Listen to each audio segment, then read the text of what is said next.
What's up, everyone? We are back for the final showdown breakdown of the season. It's Super Bowl 58, 49ers at the Chiefs. And this is it, Bobbywow. This is the last one of the year. It's one last chance to take. And a big chance. One last big chance. It's going to be a fun one. It is going to be a great game. Listen, the script writers at the NFL scripted this up perfectly. Everybody's watching. T-Swizz is going to be there. T-Swizz. I could have used some Detroit. I would have loved to see the Lions here, but you know what? It's going to be a lot of fun regardless. Is T-Swift going to make the trip from Japan? Isn't she in Tokyo or something? Okay. Yeah, she'll be there. She got a private jet. She'll be able. There's no customs, none of that. So everybody's going to be there, and we're excited to break this one down. We've got DraftKings, we got FanDuel showdowns, but before we even get into the breakdown, Bobbywow, I want to do a little year in review, a little review of the showdowns from all the season, because this has been a showdown season to remember. I feel like there hasn't been a weekend this NFL season where a DFS Army subscriber, a watcher of this breakdown, did not win a tournament. Got big tournaments, small tournaments, everything. Let's take a look. Oh, shit. It's Chief ST, a.k.a. The Geek, and Kenyon McGee. DFS Army Players Club VIP. Motherfuckers, let's do this. Yo, me and my homies, we're tighter than a glove. We chop a lot of game, how we do it at the Players Club. Take the pool, or kick it in the tub, cause we kick much ass at the Players Club. It's time to kick it with the Army crew. VIP, you know how we do. Gonna smash the cop, make them look like bitches. In our pocket, we'll possess mad riches. Winning cash is our forte. When we smash a daily fantasy, gather that cream, gonna get a tune, living that dream, drinking Blue Moon. Yo, we make lineups differentiate between cash and GPP where we correlate. Ask me about the lineup, I'll say it looks great. All about that love, I ain't trying to hate. Yo, people ask what Bobbywow would do. Fade the chalk, I unfriend you. All right. How fun was that? Oh, winners. Man. So good to see. Winners everywhere. Helmet after helmet. I loved it. All right, but we got one more to take down. You're gonna have to edit that video. Well, yeah, a lot of work went into that. Just so you know, that doesn't just come together like nothing. So shout out to my video people for that one. And if we left you out, and there's Kevin Bach. If we left you guys out of your win, I apologize. There was a ton of screenshots and great things that you guys have said. So we really appreciate everybody that's hung out with us all season long. And we got one more to go. Let's fucking do this. I'm like a little sad. I got to break out of this sadness here. It's got to be happy. We got a game left at least. It's not over. This is fun. Like, take a little vacay. You know what I'm saying? A little rest and relaxation. Get the brain space back functioning again. And then best ball season's right around the corner. It's not like football ends. Best ball, the draft is happening. I know. I got 42 dynasty teams I got to worry about. So we got a draft coming up in a couple months. There's so much to do. Lots of football happening, guys. All right. Let's talk about the big game and the showdown. Everybody wants to play the showdown. 49ers at the Chiefs. 49ers 1.5, 2.5 points, 2-point favorites, depending where you look. It's really interesting. Just spread-wise, total 47.5 in this game. And just a really interesting setup because we effectively have two great all-purpose teams here. And if you'd be surprised, you want to hear something crazy, Bobbywow? Tell me. When you look at these two teams, you'd be like, oh, 49ers great defense. Chiefs great offense. Like that's what goes in your mind at first. It's the opposite this season. The Chiefs defense has been better, really one of the best units in the NFL. I really feel like that's how they got here. And the 49ers offense has been one of the best units in the NFL. Unstoppable offense. They score relentlessly. And that's the backdrop of this game. I think we've seen playoff Mahomes emerge. So I think a lot of what I'm trying to do when I'm breaking down this game is I'm trying to throw away what we saw in the regular season. We kind of saw mediocre Mahomes. Yeah. Little pass droppers everywhere. They couldn't figure it out. Kelsey busy with T-Swizz, not able to do his normal role on the team. The fact that you just talked about Swift being in Japan, I actually think that's relevant. I do. I know it's messed up. I think it's relevant. What makes it relevant? I think we got to cover this right now. What makes it relevant? Because she's a succubus. She's sucking your life force away from you when you're together. So I think he's laser focused when she's gone. Yes. And you might say, Kevin, you watch too many fantasy series, and I know you're obsessed with the Percy Jackson show. You're a weirdo believing in succubuses. But even if you don't believe in succubus as a thing, is that an appropriate word? I don't even know. Yes, that's a correct term. That is a mythological term for a female demon that sucks the life force out of you, usually via intercourse. That's right. Oh, geez. It's a suck. I know. I shouldn't even be telling you about this. This is paganism. It's outside of the realm it's outside of the realm. But even if you don't believe in that, I think it's just been a distraction for the guy. I mean, you can't not be distracted. He's Travis Kelce. We all think he's like the big shit, great tight end in the NFL. But I mean, you go from like that to this, and it's just distracting. You're hanging out with Blake Lively. Bradley Cooper's coming over tonight. He's chilling. Yeah. I don't know. To me, not to get too deep into drama, but like, I don't know, when you find the person you want to marry and she's a step up from you, you go through a phase where you're worried about losing this person. Whoa, there's a thumbs up bubble. Look at that.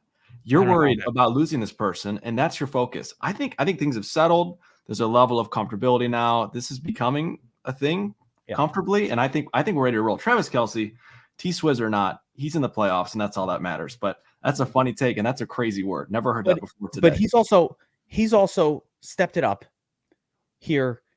He has in the playoffs, and I think that will keep going. I've already got the anytime touchdown bet on Kelce out there, plus 100. Ridiculous. Lock it in. But so, it should be interesting. The whole point of what I just said, Bobbywow, was that I do think that the offense of the Chiefs now less bad or less mid than it was in the regular season. So we have to elevate them expectation-wise a little bit.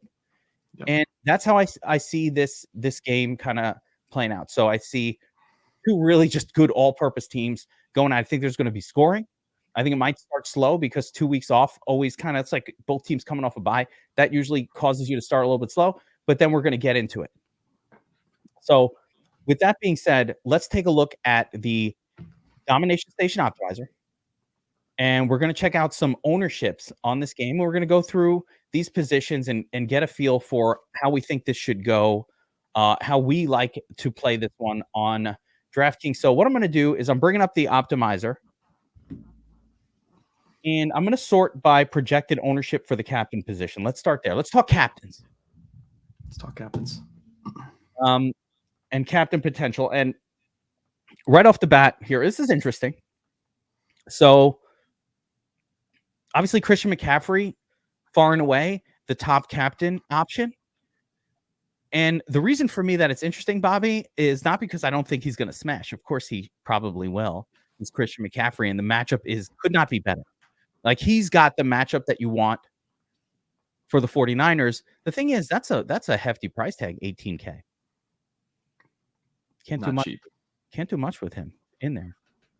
So DraftKings did set this up, and FanDuel did the same thing where, yeah, he's the best guy, but you're going to have to pay.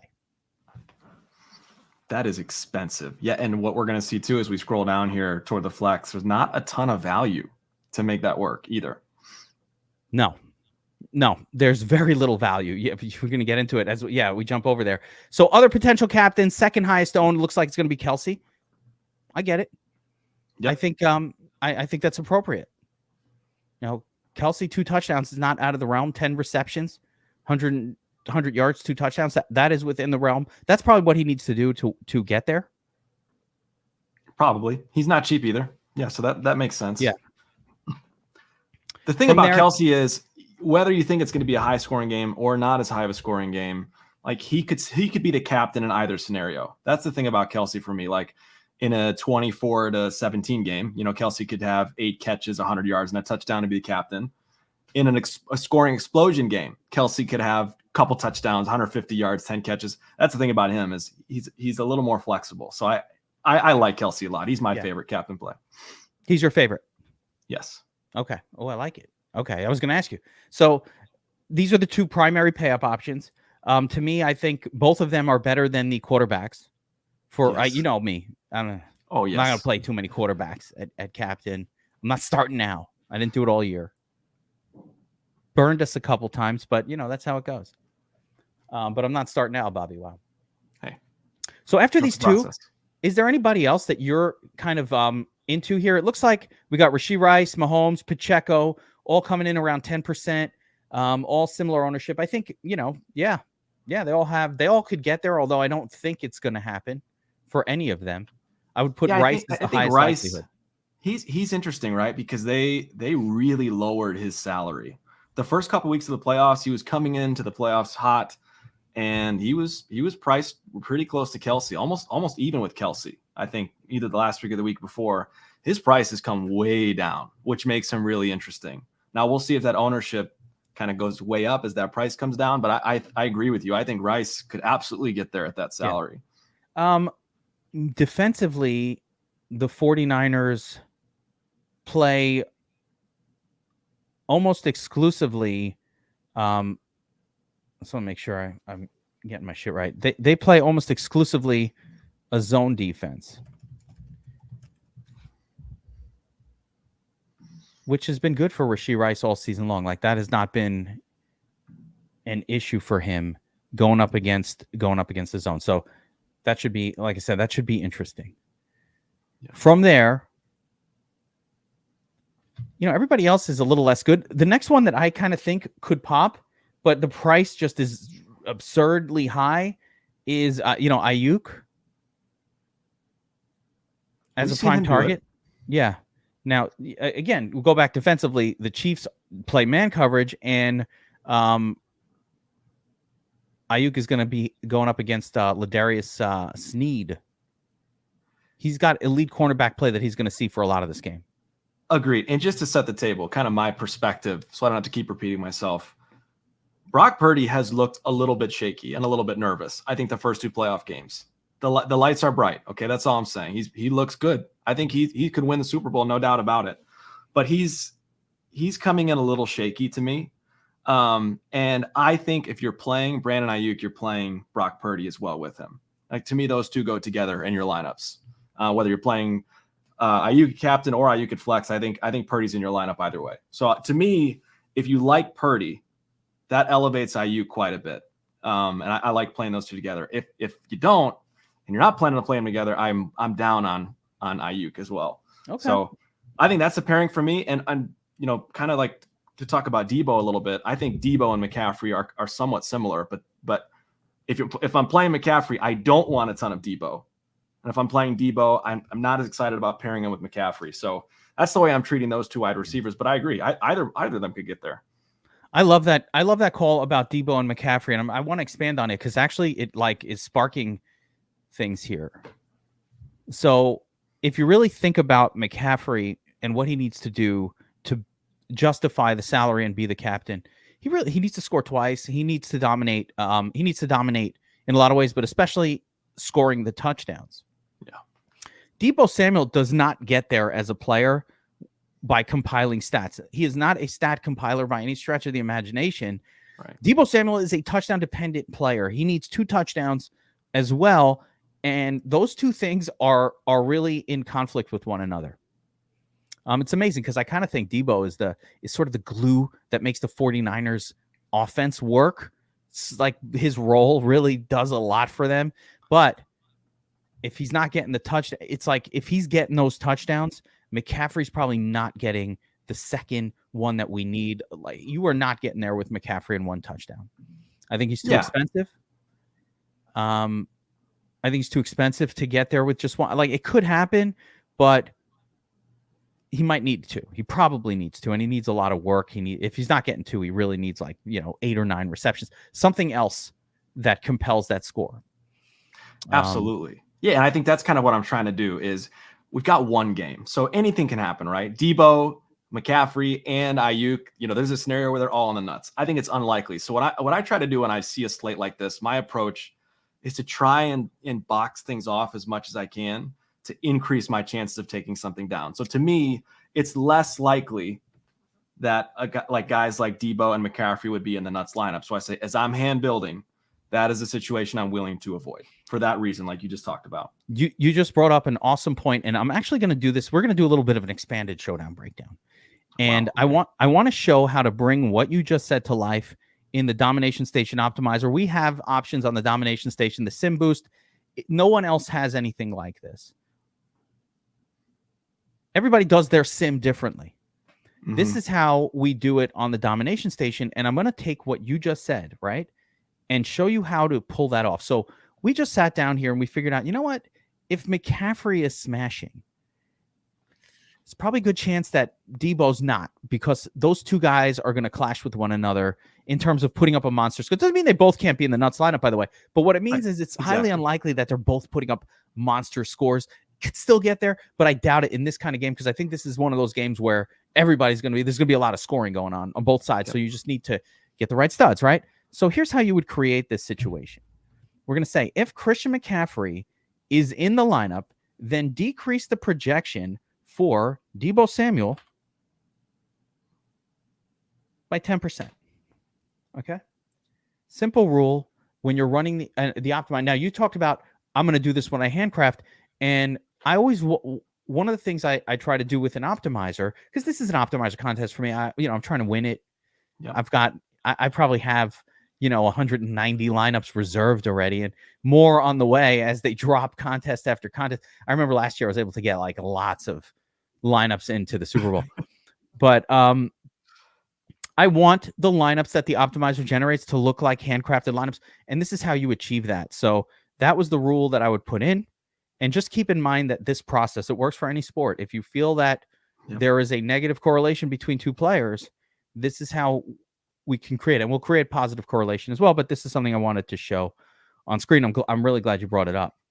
So that's Samuel. Do you think Samuel, Debo, an acceptable but not great standalone captain? Yeah, he's acceptable. He's what's his ownership right now? He's pretty low. He's going to be 5%. Probably going to be in that 5% range up through lock. So I think he's a viable tournament guy. George Kittle? I think Kittle's better. I think Kittle is the best of those three options. Yeah, of the pass catchers. Kittle does his best. Yeah, Kittle. Let me think about Kittle and Kittle has actually increases his yards per game by something like 20% when in man facing teams that use man coverage, which is what the Chiefs do most of the time. So Kittle looks great here as well. All these guys, we know these players. Yeah. Let's see about weird ones. Somebody asked here before. There it is. Tebow time. My favorite captain. Oh wait. He had the choice. All right. What about turds being captain, an optimal captain, right? A cheap player.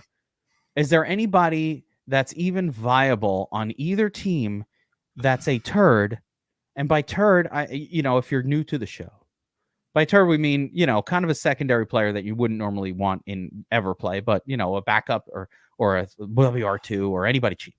So any of these guys stand out as even possibly getting there? I don't think so. I think the only scenario to me is a guy like Clyde Edwards-Helaire, where you see an early injury to Pacheco, he's had his issues with injuries this season, and they end up riding him, and at 1,800, he ends up with 40, 50 rushing yards, a touchdown, and a couple catches. I think that is maybe the only scenario. Yes, you could have MVS catch 2 deep bombs, but to me, that's the only way. Because look at Kittle. Even he's not insanely that much more expensive than even like Juwan Jennings. He's $6K. These guys are not necessarily cheap. Yeah. So the CEH thing is probably the only realistic scenario for me, and that's like a 3 or 4% chance.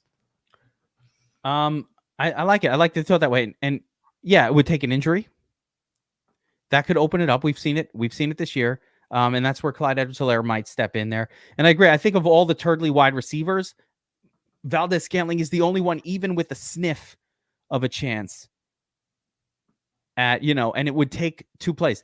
What I've noticed with both of these teams, they don't really throw much to the secondary guys anymore. Like the Chiefs used to be much more of a spread the football around team, but they still spread it around, but they spread it around so much that no one gets more than 2 targets outside of Rice and Kelsey for the most part, and the running back. Really highly rare that anybody gets more than 2 targets. We've seen Bell get a couple targets in a game or 2. MVS seems to have taken over now as the number 2 wide receiver with just the ne'er-do-wells just mixing in for the other spot. You're not going to see enough volume to Rick James or, right. I don't think Kadarius Toney is somebody they like. Mecole Hardman, I think they soured on him when he fumbled in the end zone. Sky Moore would be the other guy if you want to get extra silly. He's the other guy because, like you mentioned, the Chiefs have been so bad at catching the football for guys that aren't named Kelsey or Rice that a guy like Sky Moore could come back in and find chemistry with Mahomes after being out for several weeks because there's nobody else that he trusts. So again, I don't love the play. Seems I'm like just a long saying shot. if you are, they're all long shots. If you are looking to find a long shot, it's CEH, maybe MVS, and a little bit of Sky Moore, but I'm not going in that direction. What's the salary on Sky Moore? I want to say he's in the $3K range. This guy should be 300. You're talking about 3K? Damn. 2,000. There you go. 2K. Ridiculous. So that about covers the captain spot. I think you're making a decision between Christian McCaffrey paying all the way up. Travis Kelce looks really good here. And a little discount to Christian McCaffrey. And then a sprinkle of the other names that we know about: Rashee Rice, Brandon Ayuk. Again, you talked about if Ayuk is in there, you probably want Purdy as your probably want Purdy in that lineup as well. Yes. Maybe a little Kittle, but really just mixing in. One thing that happens in the playoffs, Bobbywow, is the teams play their best guys, and you don't tend to see a playoff game where some random nobody, especially on teams like this, like the Juwan Jennings thing. Is this really going to be the game where like they're going to decide to feature Juwan Jennings? I don't think so. 6K. What's that? That's 6K captain. I mean, that's a stretch, man. Yeah, no, Juwan Jennings, tough sell for me. But yeah, I think you're right. And we've seen it the last couple weeks with the Chiefs. I mean, they've been peppering Travis Kelce, who was relatively pedestrian throughout the whole regular season. Now Travis Kelce's back to Travis Kelce. And here we are in the Super Bowl where these guys that we know are good are going to come rise to the top again. We have 2 people in the chat, both kind of talking about kicking and defense as the contrarian approach. I don't mind it. I don't know about kickers so much. These teams do get into the end zone. We don't have the kind of quarterback. Like they'll kick, they move the football. I think kickers are fine plays. I don't know about if I'm even considering one as a captain. Probably not for me. That would be the craziest Super Bowl. Harrison Butker MVP, 5 field goals. How many field goals?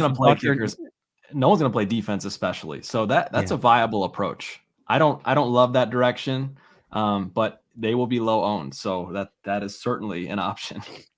Yeah, I think the defense can be played. You can play. Let's talk flex and let's talk about some of the potential turd options to make a lineup work in this contest, right? So, when you get past the names on these 2 teams and the kickers and the defenses, right? I like all the kickers. Defense, I think, are both playable. Interesting that the 49ers defense is so much more expensive than the Chiefs, by the way. I probably like the Chiefs better as a defense than the 49ers here. I think it's weird that it's the other way around. Purdy is much more likely to be like nervous out there compared to Mahomes. And like you said, the Chiefs have just been very good against the pass. They have shut down teams. This is what I was talking about before. The perception, I feel like, is incorrect that the 49ers are the better defensive team. And I think the Chiefs have been the better defense this year, and the 49ers have been the better offense. Look what they did to Lamar. I mean, I know Lamar's had his issues in the playoffs, but Lamar looked great in the first round. The Chiefs bottled him up. I mean, they shut him down completely. If you don't think they could do that to Brock Purdy, then I don't know. I don't know what you're watching, but the Chiefs are one of the better options in the flex in terms of GPP lower owned plays. I'm with you on it. I agree. So we're going to play some Chiefs defense, guys. But who's the turd that's going to make the difference for us? So you talk about Clyde Edwards-Helaire as an interesting plan. I like that thought, like the Pacheco gets hurt narrative. Do we play some Elijah Mitchell for the McCaffrey gets hurt narrative as well? I won't be, because I think it would take a genuine leg amputation for McCaffrey to get taken off the field. No, he'd have to get really hurt. Like McCaffrey's that dude is gonna play through anything. He could get hurt. I mean, we've seen it before. Yeah. But I don't know. I just don't know that. I don't know that I'm going to Mitchell. I'd rather take shots on Helaire if I'm gonna go to a backup running back. But why not? I think they're both viable plays, but I would absolutely. I'm going to say this: Mitchell is not going to see the field if McCaffrey's not hurt. So there's no point in playing them both in the same lineup. Again, this is another rule that we can make here. I'd probably 0-1 this one, so I'm going to do this one different. Stack between 0-1 of McCaffrey and Mitchell. All lineups. Same rules. Yeah, I agree with that. Like if I'm doing it, so what's the point here, right? Then I'm going to force with Helaire, though. As we talk about just like kind of cheapies to try and make something happen, Helaire will at least be on the field. That's true. Even if Pacheco's healthy, we're gonna see Clyde Edwards-Helaire get a touch or two, and he's gonna get a target or two. That could result in 5 or 6 points, and at 1,200, that might be all you need on a slate like this. You're right. He might be, but again, you're right. He might be cheap enough that he can actually it's not the same scenario with him and Pacheco. Although I would like some lineups. You know what? I think the better way to do that rule would be using the sim. So in that case, I'd probably just do something more like Pacheco is in the lineup, then decrease projection for, Helaire. Clyde. Yeah, and you got to do a hefty decrease here because his projection is really fucking low. So you got to do a hefty decrease there, just to so that will decrease the chance. Yeah, and there it is, juice check. So that's a guy I actually like here. But let's talk about the other turds of this group. Who are you going to the most often, Bobbywow? This has been where you've shined all season long, picking the best turd.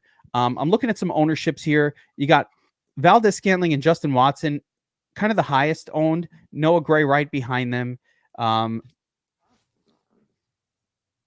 Juszczyk seems pretty low owned, considering he does get a couple plays each week.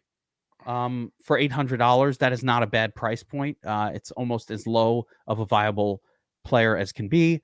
I see. Even Blake Bell will get some ownership, could catch a touchdown. What do you think?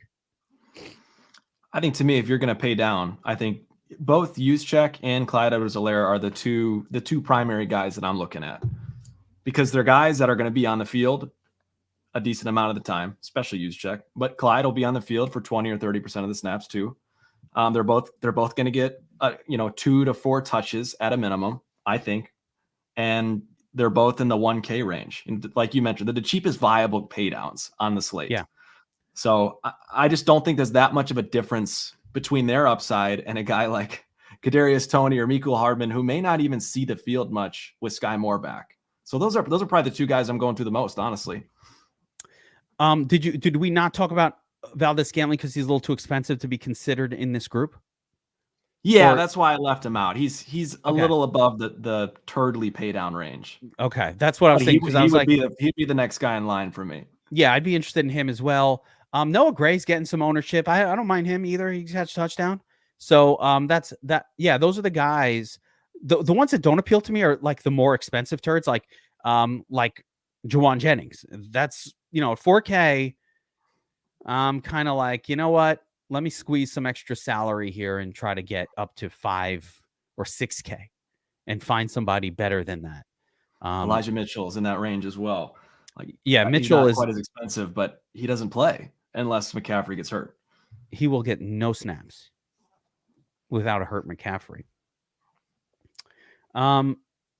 Any last thoughts on the turd group, or you want to go and take a look at DraftKings and see what it looks like to slap a lineup together?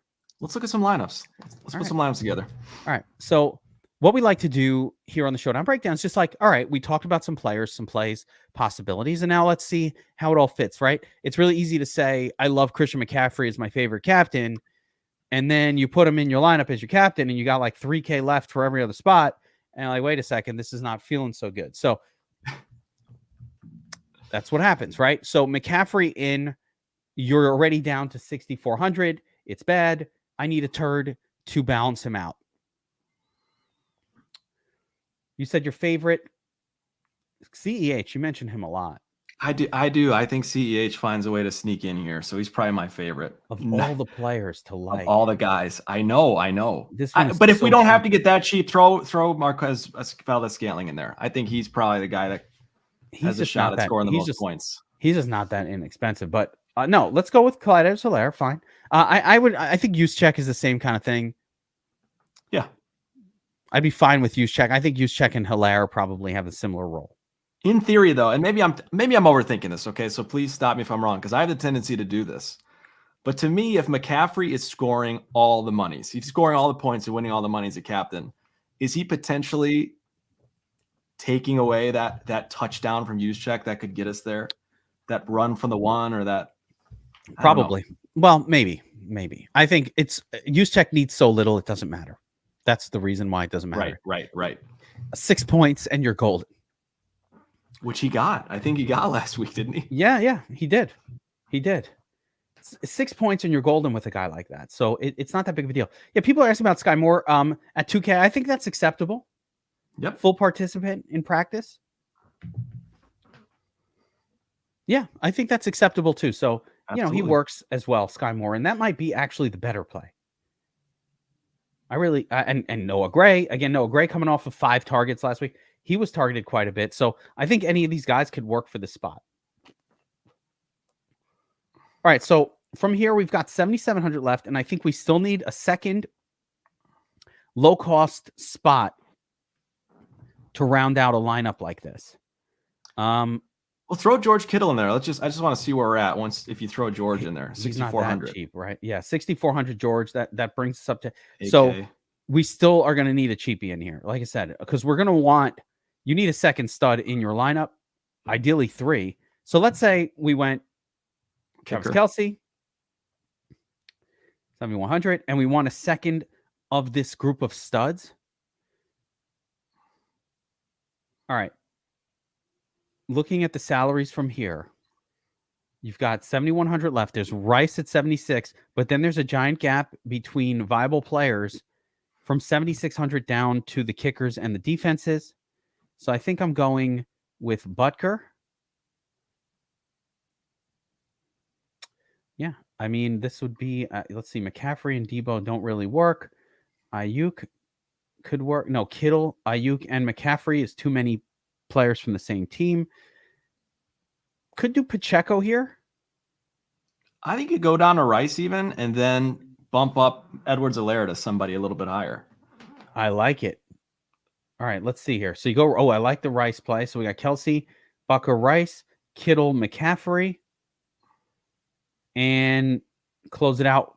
We can't really get much better. Let's see here. Wait a second.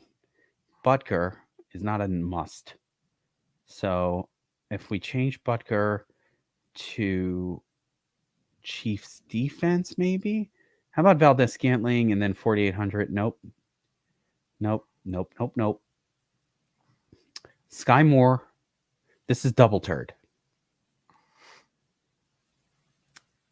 And a kicker. There you go. It's not great. You're sacrificing a lot. Obviously, you're sacrificing a lot to put McCaffrey up there. Let's feel one out with Kelce at the helm. I like Kelce with Mahomes, by the way. When Kelce smashes, Mahomes usually gets carried also. I would love to try to see if we can get Kelce and Mahomes in the same lineup. I'm not sure that this is going to work. You want McCaffrey in a lineup like that? Definitely. Already down to 4K. And so, again, we got to be in decision zone.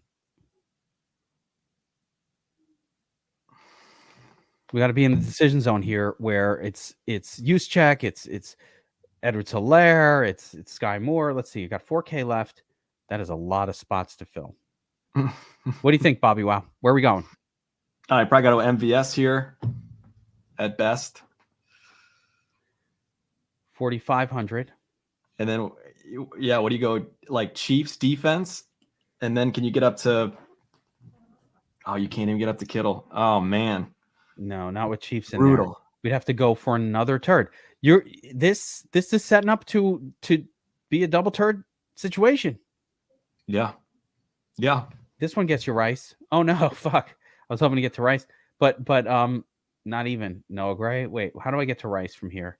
I need Helaire again or Juszczyk. These are terrible plays, and then you can get to Rashee Rice in there. So there you go. One of the challenges is going to be we operate under the same set of restrictions as everybody else. So what if Mahomes is too much for this lineup, too expensive? So let me try one last thing here. If I pull Mahomes and I pull Valdez-Scantling, nope. Still doesn't really get you another. I'm just trying to get as many. If you see what I'm trying to do, I'm trying to get as many of these guys, like those top 6 names, into the lineup as can possibly be squeezed in, because this is the Super Bowl and this is where the stars shine bright. And that's the thing. And that's why guys like Rashee Rice and even George Kittle to an extent make a lot of sense at captain, because then you can start to cram in more of these guys that are going to see 90% of the volume. Let's do a Kittle captain one. Yeah, give me Kittle or give me Rice. Like Rashee Rice is, the more I look at it, he's just way too cheap. He played against the Ravens last week, so he didn't score a ton of points. Dude had 9 targets again, 8 catches. He absolutely could get there at that price. But both Kittle and Rice are excellent plays. Let's throw him in there, but we're still going to play Kelsey and McCaffrey, so we'll still get our studs in there. Take out Helaire for now. So with Rice at the helm, you can get Kittle, McCaffrey, and we're going to have to spend down a little bit. You still need your turds. We can do whichever ones we want. How about Juszczyk? Yep. Maybe MVS. Now you get Kittle there. Oh, get Kittle in there. Kittle's already in there. Up to... wait, that's right. No, yeah, Kittle. And okay. There you go. See the difference? It's a massive difference. My goodness. Now choose your poison on the last spot. Let's see. Where were we? 7,800? Couldn't quite get like Ayuk and Pacheco like a combo, but now you're choosing your last spot. You want Ayuk. I like Kittle Ayuk, honestly. Yeah, there you go. No, it's too much San Francisco. Feels like, wait, that's too much San Francisco. Pacheco. Too much San Francisco or no? Now you just you bump up Juszczyk to a guy like Edwards-Helaire or Sky Moore. Yeah, if you want, it goes to Sky Moore, which I think is better, or Noah Gray. By the way, Noah Gray I think is better. I will continue to go back to Noah Gray. He's been my guy because they throw to him. They do throw to him. They do. They throw to him, and he's a tight end, so that pass has a higher likelihood of being in the end zone than other players. Yeah. So yeah, I like this one. Well, put Noah Gray in there. I really like this lineup. Actually, I'm putting it in. I like it. It's a lot of KC, but I think what we've sort of seen just now is, if you're going to play the expensive guys, you're really going to need to have either a heavy dose of like defenses and kickers, or just you're gonna have to punt on turds like Juszczyk, 2 of them in the same lineup. So it's a double turd situation, or 3 kickers and defenses to make it work. Everybody's working with the same set of the same numbers. The one thing we didn't do just now, Bobbywow, is we didn't use any quarterbacks in any of these lineups. Yeah, toward the end we didn't. Yeah. And I think that's real, because the Super Bowl is different than just a regular season showdown game. So the vast majority of the volume is going to be concentrated at those top 2 or 3 guys on each team. And we've seen it before. We saw last year, Travis Kelce put up 50-some points. Mahomes was not in the nuts lineup. I think he scored 45. So this is the type of scenario where you don't necessarily need to jam a QB in just to stack for stacking's sake. I think we're on the right guys. It's McCaffrey, it's Kelsey. I don't think you see the big surprises in the Super Bowl that you see during the regular season in a showdown.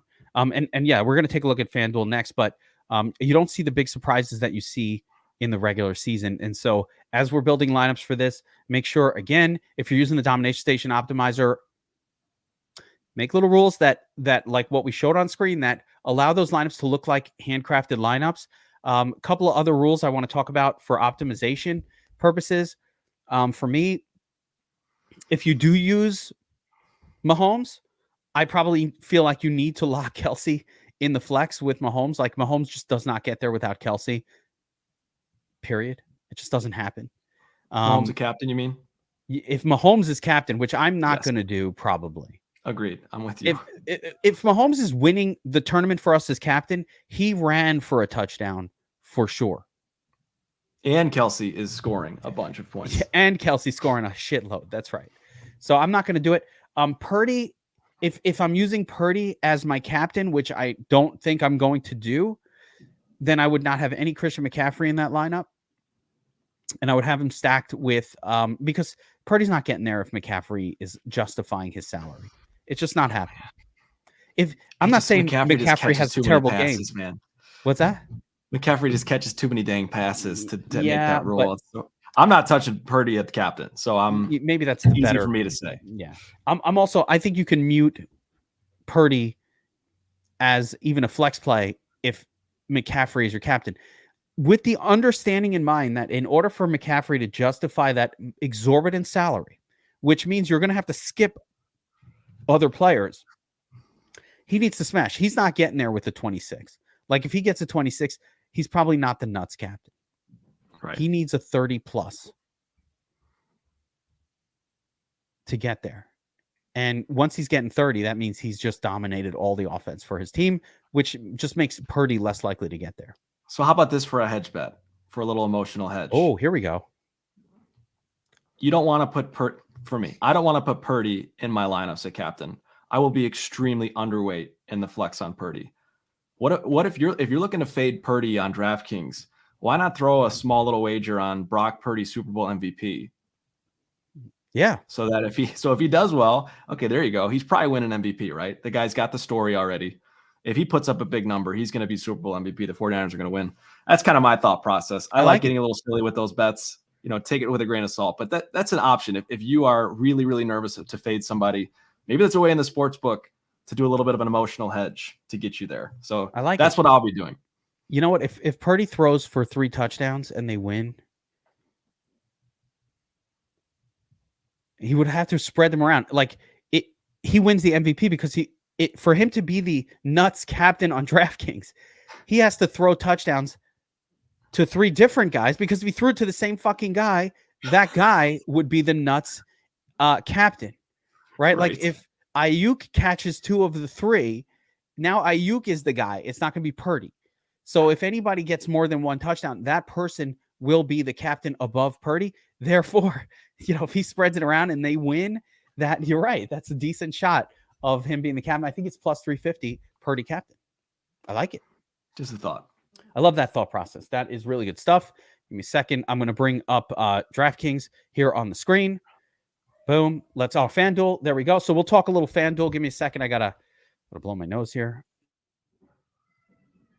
Speak for me, Bobby. Let me blow my nose. Oh, you're blowing your nose. You got it. I got screaming kids in the background, so it's like the worst possible timing. Before we sign off after FanDuel, I want to make sure we get your picks. I want to hear your game pick, and I want to hear over under as well. So make sure you have that in the back of your mind. But FanDuel isn't that much easier, to be honest with you. McCaffrey priced massively up, and you got Mahomes on the slate as well. You actually get to pick less studs on FanDuel than you get on DraftKings. Yeah. I think I think that the number of viable MVP plays is lower, right? We want to focus on the running back. So of course McCaffrey and I would add in Pacheco to the mix. The 2 quarterbacks now become much more viable in the FanDuel scoring system. And the only other real players that I think have a sniff of a shot here, if I wanted to get weird with it, let me just look at ownerships for a second. They're not going to be as low as you think on the guy that you're looking at. I guess they're okay. It's pretty low. I think, yeah. I mean, you know who it is. I think for me, the weird ones would be Debo and Kittle, like the get different guys. Kittle, wow. Okay. Super low likelihood for Kittle. The lowest of low. Interesting. I thought you were going to go Debo and Kelsey, but yeah. No, Kelsey is definitely in my mix. Oh, to me, Kelsey is a high likelihood guy. I think he can get there. I think Kelsey has a reasonable chance. He needs 2 touchdowns. If Kelsey gets 2 touchdowns, he will be the highest scorer, probably. It's all about the tutties on FanDuel. It's all about the tutties. It is. Yeah. He would need 2 touchdowns, and then Mahomes would have to not throw touchdowns to anybody else, which I think is reasonable. Because if Mahomes is throwing touchdowns to other people, then Mahomes is going to be the captain. Exactly. You don't want Rashee Rice in that lineup. That's for sure. Let's see what DFS Up North had to say since he's not here. Yeah, McCaffrey core. Second, Mahomes and Purdy, the quarterbacks. He's got Kelsey above Pacheco, and then Debo and Kittle as out. So same exact thought process. Yep. Do you see any scenario where, like, I don't see it, so I'm just throwing it out there, but where a kicker is the highest score? I don't. No. I don't. Not on FanDuel. Yeah, and no defense either. No defense. These are the kind. Yeah, I think you make an argument for a guy like maybe Isaiah Pacheco, who hasn't done it yet this season, but at least he's running the football. He's got the ball. Could smash a couple in, but no, I'm not going as far as a defense or a kicker on FanDuel. And I think if you're wise, you're probably focusing mostly on McCaffrey and the quarterbacks here. To me on FanDuel, it's how am I getting different in the flex? This is not a get different at MVP spot. This is how do I get different in the flex? How do you get different in the flex? How do you get different in the flex on this one? So again, love Kelsey. I noticed, Valdez Scantling is really inexpensive at 7,500. I don't know if you're getting that different there, but how are you making it work? He makes it work a little bit. It was really only a couple of names that I even had a sniff. I think Juszczyk could score a touchdown for 5,500. Yep, Clyde Edwards-Helaire could do it. And Noah Gray, definitely. I'd go right back to that. He's chalky though. That's the thing with you're not getting different with Noah Gray. He's going to be 20+% owned. Really? That's the guy everybody's using? Damn. Oh yeah. Let's see here. Noah Gray. No, it's not showing. Oh, you're an MVP, I think. Yeah, wait, let me go to flex. Oh yeah. Oh my goodness. Okay. So the field gets it. They get it. Yeah. Because basically, if Noah Gray catches a touchdown at that price, he's in the nuts. It takes one touchdown. Agreed. I think on FanDuel, a guy like Juwan Jennings is in play. He's a guy that could have one catch in the game, and it could be a touchdown for 15 yards. That could get you there on FanDuel. The defenses, though, to me, are the things that jump off the page on FanDuel. Ownership is just dramatically low on both defenses here. So I think if you can play defense and get a little bit different as well, but you're going to have to get different in 2 spots if you're playing Especially Christian McCaffrey. Chiefs. Yeah, I mean, Chiefs defense really low owned. Yeah, 49ers too. There you go. Double defense on FanDuel could be the silly for the Millie play. That is pretty fucking silly. So when you start your lineup with Christian McCaffrey, and I think, when you're talking about safe plays, listen, this is FanDuel. You kind of want to try to get these quarterbacks, at least one quarterback in your lineup. But there's so many good plays. Like you said, Deebo Samuel, touchdown scorer, good DraftKings play, inexpensive, underpriced. Yeah. Pacheco, yeah, 12.5 for the starting running back. So what if you made a mid? I just had this thought of like an entire lineup that's just like 1, 2. This is stupid, but where you don't have anybody kind of not good in the lineup. Everybody's good. Can still even get to a quarterback, Mahomes. So a Christian McCaffrey fade, you could almost do whatever you want. That's the interesting thing for me on FanDuel. Yep. I think that's a good call out. Yeah. Yeah. I think like Mahomes at MVP, but yeah, that is interesting. Yeah. We didn't really address like the McCaffrey fade. So listen, how would I put this with McCaffrey on both sides now? Let's just expand this out to both sides. McCaffrey's probably going to smash here. He's rightfully going to be high owned, but he doesn't give you any edge because everybody else knows this and everybody else is going to load up on him. So if something weird happens and he just doesn't have a great game, the best way to get unique is probably by not playing him, Bobbywow. I don't know. That's what's popping for me, right? Especially on FanDuel. Like the way this sets up, you don't play him, you can play whoever you want. Yeah. Do you think we'll see his ownership creep closer to like 80% by the time the slate lock rolls around? Because right now he's only at 55, 60%. That makes it harder to fade. It's going to be in the 70s.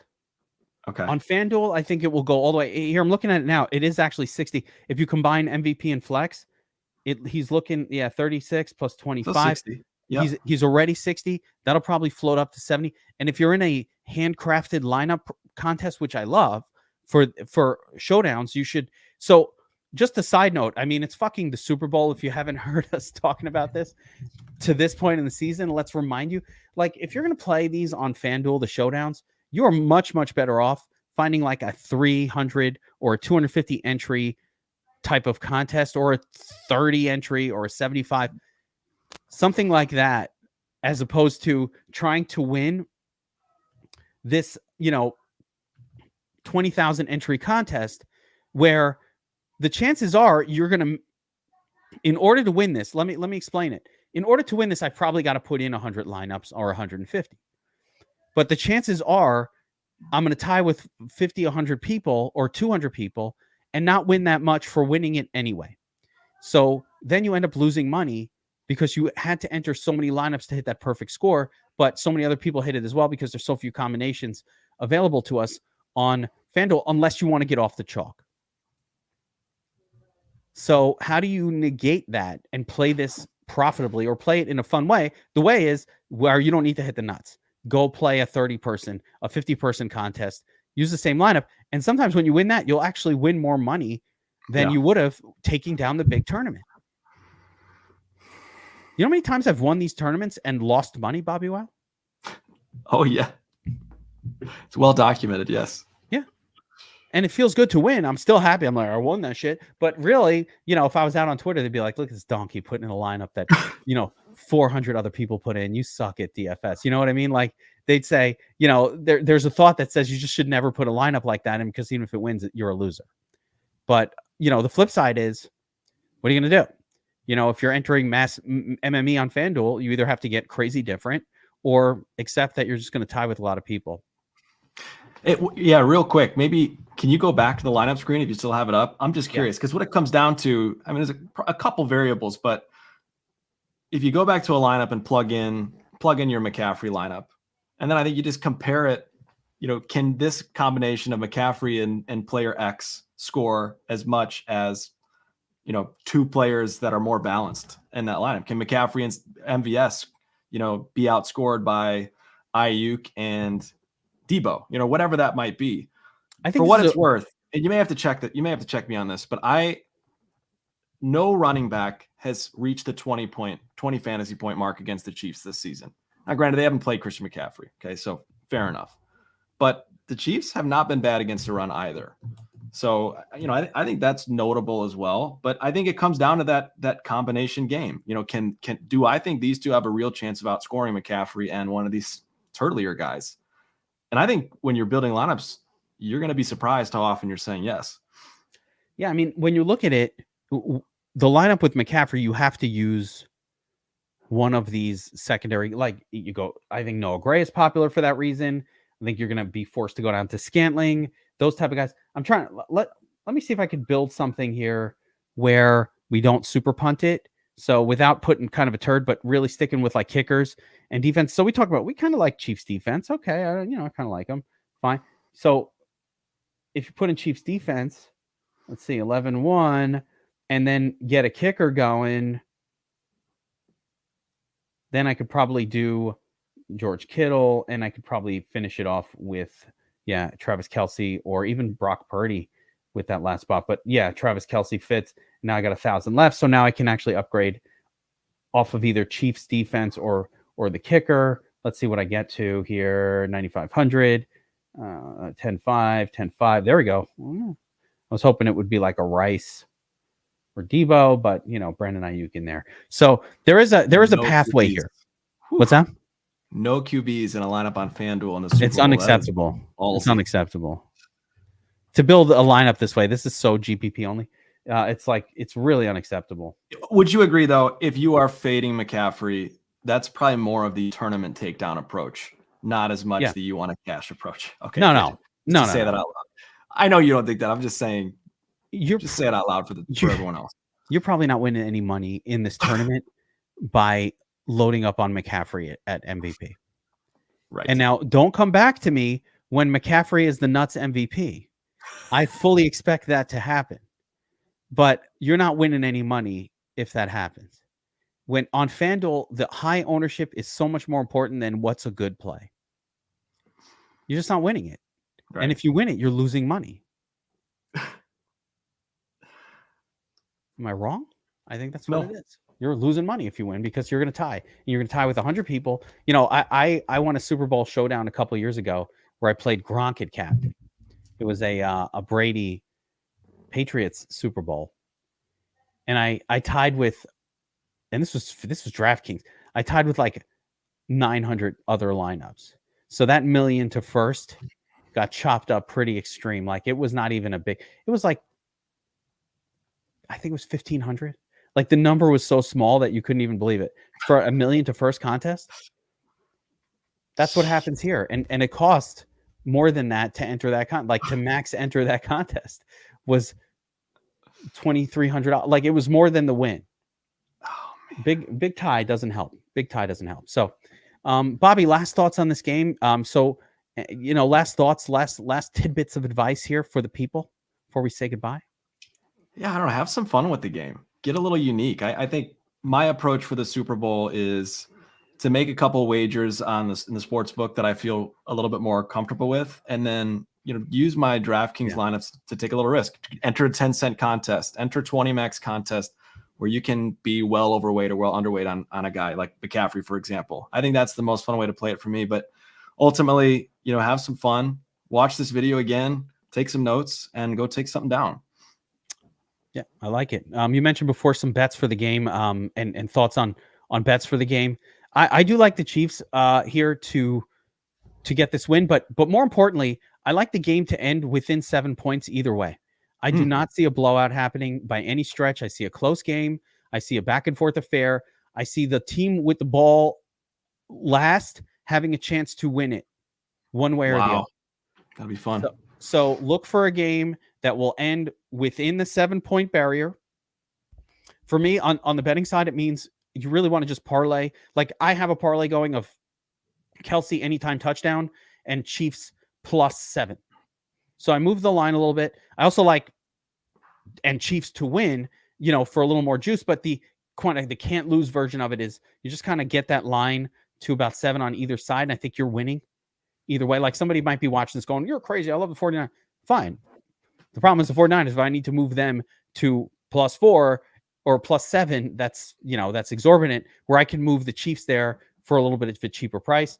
I do like the Kelce anytime touchdown +100. I don't think it's worth betting Christian McCaffrey anytime touchdown, but I think he scores +220, -225. I like the Kelce yardage over. I love that too. Yep.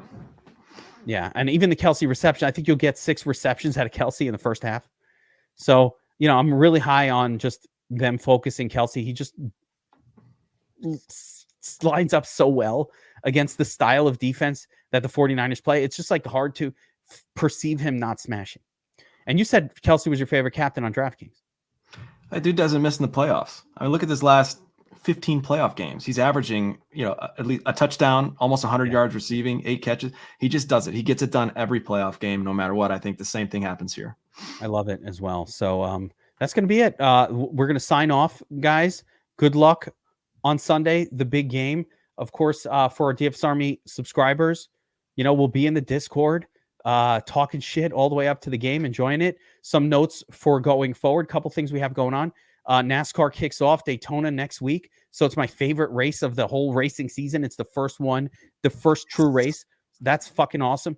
Will I be around? I'm going on vacation like that Monday. So I think I'll be around. I don't even need to be around, but I don't care. I'm playing it, even if I'm not. I think I might be leaving on Sunday, but that Sunday for a vacation. But anyway, it's NASCAR coming up this weekend. So get into that. We've got NBA going strong. Today was a big day with all the crazy trades. Tonight's going to be insanity.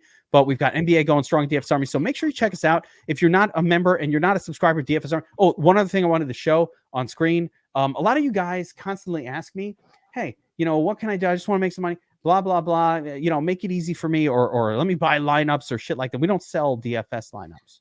Right. But one thing, if you just want to follow along with guys who are winning in a game that you're allowed to follow along with, if you're into prize picks or sleeper and the pick'em games, which are awesome, and I am certainly a fan, then we have the Proptimizer tool going at DFS Army. It's crushing on prize picks, on sleeper, and more importantly, our guys just give out full tickets. So with Willin and Sniper, I think they are two of the best in the game. They give you the full tickets out. I'm going to show you the tracker here. We track everything that they do. Of course, it takes forever to load, but we track everything that these guys do. If you've been just following along with their tickets, you've been smashing.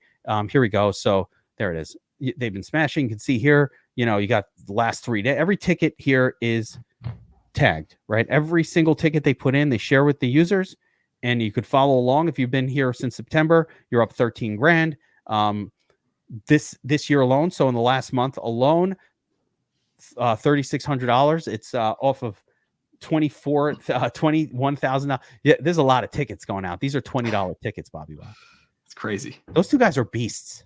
So DFS Army VIP subscriptions include access to the Proptimizer and the Proptimizer team, the Pick'em team.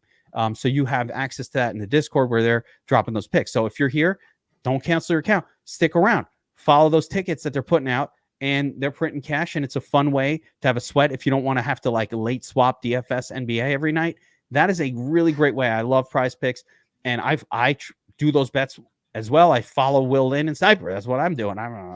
And the problem you get those in the morning too. That's the beauty. Like they throw out these lines when you have the advantage.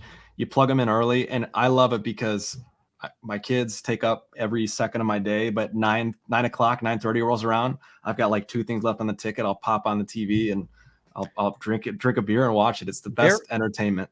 Fucking drinking Blue Moon. Watching. I've been in a bourbon more lately. I gotta admit. You sipping bourbon? Sipping bourbon. Yeah, I like it. It's dangerous. American bourbon, Kentucky. True bourbon. Yeah, like I don't know. No, bourbon. Like yeah. We'll leave it at that. But it's been good. The one other guilty pleasure I gotta mention. You mentioned NBA, awesome. You mentioned NASCAR, awesome. Golf. I think golf had its second weekend. DFS Up North, you guys know him, does those sheets. Yes, I forgot. That is my guilty pleasure. I'll follow his words of wisdom. I'll plug in a lineup and I get to watch it the whole weekend. It is awesome. So love so many things to do. Yeah, love a PGA sweat. So stick around. That's kind of the point. I love MMA, so I'm in the MMA channel as well. But stick around. There's PGA sweats. I love the weekend. I like the once a week sports as well. So that's kind of how you and I both have that mindset. I like the once a weeks, but I'll play some NBA, but I don't like to get too crazy with it. You can't be that wildly into NBA when you're focused on football until February. And then it's like, oh, wait, basketball's on. So, I really rely on the team for that stuff. So good. Yeah. So stick around, my DFS Army people. We've got a lot going on. It never ends. The website overall happening. So lots and lots of stuff is going to happen over the offseason as well. We appreciate every single one of you guys being with us this year. Should we roll the member appreciation thing one last time? And by the way, for the subscribers, don't miss out. We've got a member appreciation contest going in the Discord, in the Coaches Notes channel. It's a free to enter contest. You win DFS Army swag, all kinds of cool shit. So make sure you're doing that. It's in the Coaches Notes channel in our Discord.